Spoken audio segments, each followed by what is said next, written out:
So this is going to be another movie review. This one's called Deadly Code 2013.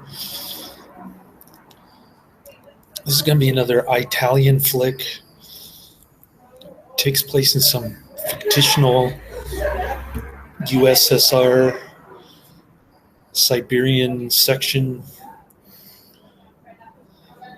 and post-U.S.S.R. Russian section with fake names, fake Russian characters. John Malkovich plays the big, strong crime boss. I guess the Soviets sent bad people to the Siberian tundra, similar to how the Australians were outcast from Great Britain, I guess. It's like a prison island, and this place is like a frozen criminal hell place. So John Malkovich got this fake Russian accent. Sounds like Boris and Natasha from the old Rocky and Bullwinkle cartoon I used to watch when I was a kid on the television. And it's really bad.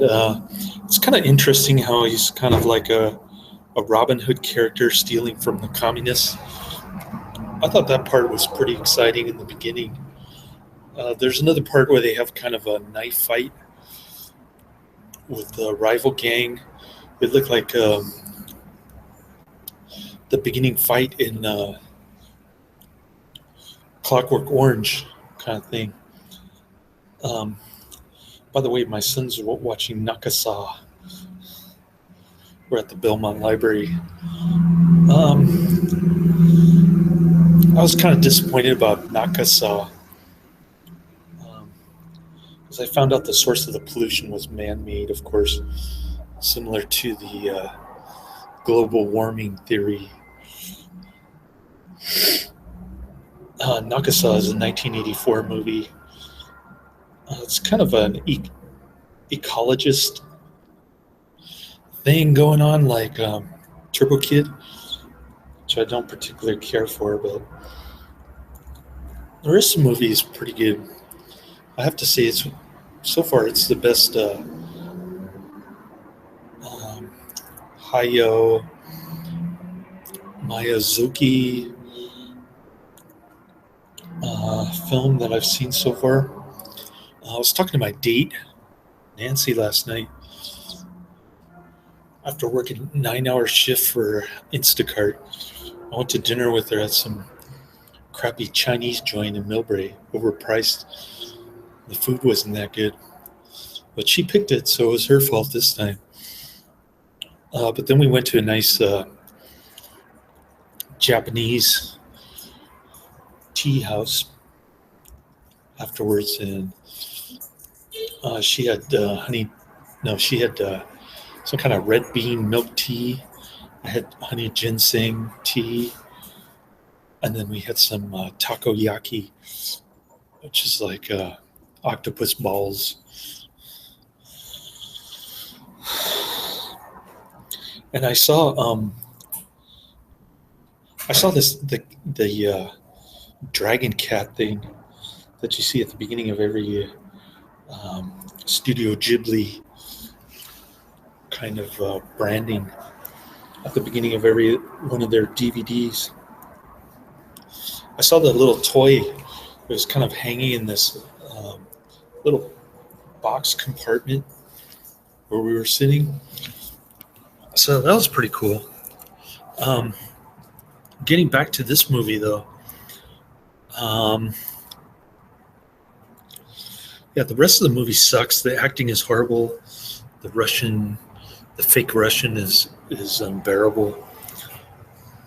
John Malkovich shaved all of his body hair. He looks like Dirk Nowitzki. And they have him in some kind of what do we call that? He's taking a steam bath all the time. and he's teaching the kids how to be good criminals, the grandkids. So, so it kind of goes back and forth between post-Soviet era and pre-Soviet era, um, and it's like the main characters having flashbacks of things that happened to him. He falls in love with a crazy girl who completely loses her mind. His friend dies trying to steal stuff that floated down the river. um, During a storm, I guess. And a bunch of stuff happens, a lot of um, rather mundane kind of, I don't know, I just couldn't really relate to the characters at all. Um,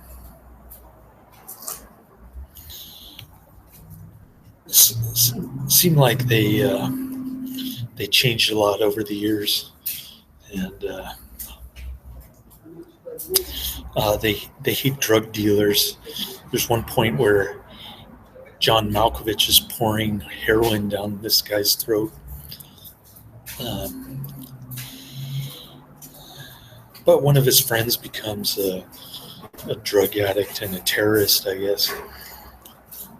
So he joins the army to find his friend, and then they have the final showdown, which wasn't all that great or interesting. So, giving it 2 out of 5 stars. I didn't really like it, except for a couple parts, and I was expecting a lot more. I was hoping for a Cargo 200 type movie, but boy, I was wrong. Anyways, not a good flick. I can't recommend it or say check it out. So that's the end of my review. Laters.